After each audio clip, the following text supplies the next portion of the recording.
ಇದು 1 ಎಕರೆ 6 ಗುಂಟೆ ಜಾಗ ಇದು. ಸೊ ನಾನು ಲ್ಯಾಂಡ್ ಬ್ಯಾಕ್ ಸೈಡ್ ಇದ್ದೀನಿ. ಇಲ್ಲಿ ಇವರು 2-3 ವರ್ಷದಿಂದ ಏನು ವ್ಯವಸಾಯ ಮಾಡಿಲ್ಲ. ಸಾಯಿಲ್ ಕಂಡೀಷನ್ ಹೆಂಗಿದೆ ಅಂದರೆ ಪಕ್ಕದಲ್ಲಿ ನೋಡ್ಬೋದು, ಹಿಂದೆಗಡೆ ನೋಡ್ಬೋದು. ಬೇರೆಯವರೆಲ್ಲ ಹೊಲ ಹೊತ್ತಿದ್ದಾರೆ. ಕೆಂಪು ಮಣ್ಣು,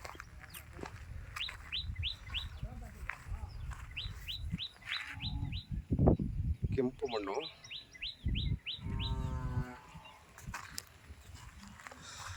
1 ಎಕರೆ 6 ಗುಂಟೆ ಇದು. ಟೋಟಲಿ 1 ಎಕರೆ 6 ಗುಂಟೆ. ಪಕ್ಕದಲ್ಲಿ ನೋಡಿ ಬೇರೆಯವ್ರು ಪರ್ಚೇಸ್ ಮಾಡಿ ಅವ್ರು ಬೇಲಿ ಹಾಕ್ಕೊಂಡಿದ್ದಾರೆ. ಅವರ ಮನೆ ಕೂಡ ಕಟ್ಕೊಂಡು ಇಲ್ಲೇ ವಾಸ ಇದ್ದಾರೆ ಅವರು.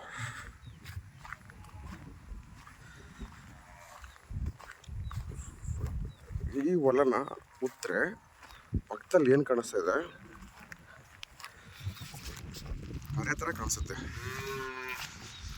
1 ಎಕರೆ 6 ಗುಂಟೆ. ಬೆಂಗಳೂರಿಂದ 100 ಕಿಲೋಮೀಟ್ರು, ಕನಕಪುರದಿಂದ 45 ಕಿಲೋಮೀಟ್ರು. ಸಬ್ ರೋಡ್ಗೆ ಟಾರ್ ರೋಡ್ಗೆ ಅಟ್ಯಾಚ್ ಆಗಿರುವಂಥ ಈ ಥರ 360 ಡಿಗ್ರಿನಲ್ಲಿ ಇಲ್ಲಿ ಇರೋ ಪ್ರಾಪರ್ಟಿ. ಸೊ ಬೆಂಗಳೂರು ಸೌತಲ್ಲಿ ಈ ಪ್ರೈಸ್ಗೆ ಲ್ಯಾಂಡ್ಗಳೇ ಇಲ್ಲ. ಬ್ಯಾಕ್ ಸೈಡ್ ಹೆಚ್ಚು ಕಮ್ಮಿ ಇದು ಒಂದು 150 ಅಡಿ ಸಿಗುತ್ತೆ. ರೆಕ್ಟ್ಯಾಂಗಲ್ ಸೈಜಲ್ಲಿದೆ. ಅಕ್ಕಪಕ್ಕ ನೋಡ್ಬೋದು ನೀವು, ಬೇರೆಯವ್ರದ್ದೆಲ್ಲ ಮನೆಗಳಿದೆ. ಕೆಂಪು ಮಣ್ಣು. ಇದು ಬಂದ್ಬಿಟ್ಟು ಡೆಂಕ್ನಿ ಕೂಡ ರಿಜಿಸ್ಟರ್ ಬರುತ್ತೆ. ಇಲ್ಲಿ ನೋಡಿ ಪಕ್ಕದಲ್ಲಿ ಬೋರ್ ಹಾಕಿದ್ದಾರೆ. ನೀರಾವರಿ ಹೆಂಗಿದೆ ಅಂದರೆ 75 ಅಡಿ ನೀರು ಬಂದು 140 ಅಡಿಗೆ ಸ್ಟಾಪ್ ಮಾಡಿದ್ದಾರೆ.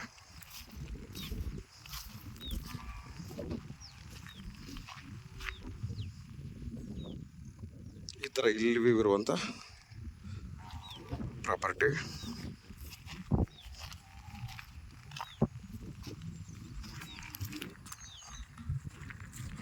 ಒಂದು ಎಕರೆ 6 ಗುಂಟೆ ಕೆಂಪು ಮಣ್ಣು.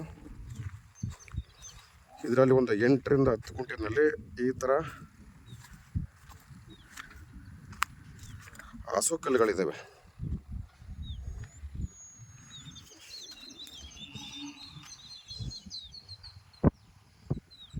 ಸೊ ಇದನ್ನು ಬೇರೆ ಥರ ಏನಾದರೂ ಕಾಟೇಜು ಅಥವಾ ಕೌ ಶೆಡ್ಡು, ಕುರಿ ಶೆಡ್ಡು ಮಾಡಿಕೊಂಡು ಯುಟಿಲೈಸ್ ಮಾಡ್ಬೋದು. ನೋಡಿ ಸುತ್ತಮುತ್ತ ಅಕ್ಕಪಕ್ಕ ಎಲ್ಲ ರೈತಗಳು ವ್ಯವಸಾಯ ಮಾಡ್ಕೊಂಡಿದ್ದಾರೆ.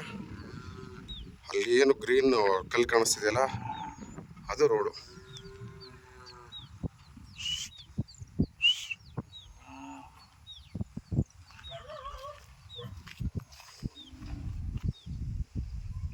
ಸೊ ರೆಕ್ಟ್ಯಾಂಗಲ್ ಆಗಿ ಬರುತ್ತೆ.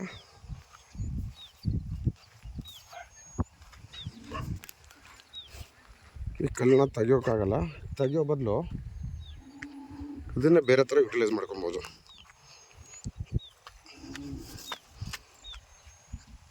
ಟೋಟಲ್ 360 ಡಿಗ್ರಿನಲ್ಲಿ ಇಲ್ಲಿ ಇದೆ. ಇಲ್ಲಿ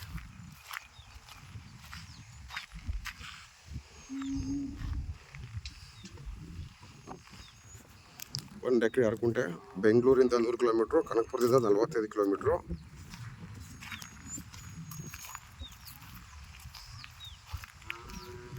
ಡೆಂಕ್ನಿ ಕೂಡ ರಿಜಿಸ್ಟ್ರೇಷನ್ನು. ಒಳ್ಳೆ ಪ್ರೈಸ್ ಇದೆ. ಸೌತ್ ಬೆಂಗಳೂರಲ್ಲಿ ಈ ಪ್ರೈಸ್ಗೆ ಲ್ಯಾಂಡ್ಗಳೇ ಸಿಗಲ್ಲ.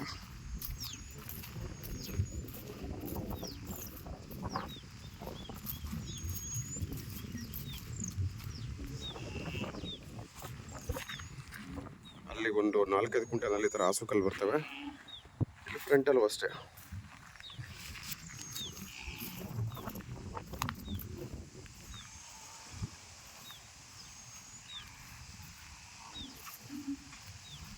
ಇಲ್ಲೊಂದು 6 ಗುಂಟೆನಲ್ಲಿ ಈ ಥರ ಕಲ್ಲುಗಳು ಸಿಗ್ತವೆ. ಅಲ್ಲಿ ಮುಂದೆ ಕಾಣಿಸ್ತಾ ಇದೆಯಲ್ಲ, ಇದು ಇದರಿಂದ ಮುಂದಕ್ಕಿರೋದೆ ಟಾರ್ ರೋಡು. ನೋಡಿ ಪಕ್ಕದಲ್ಲೆಲ್ಲ ಬೇರೆ ರೈತರುಗಳು ಇಲ್ಲೇ ಮನೆ ಕಟ್ಕೊಂಡು ಇಲ್ಲೇ ವಾಸ ಮಾಡ್ತಾಯಿದ್ದಾರೆ.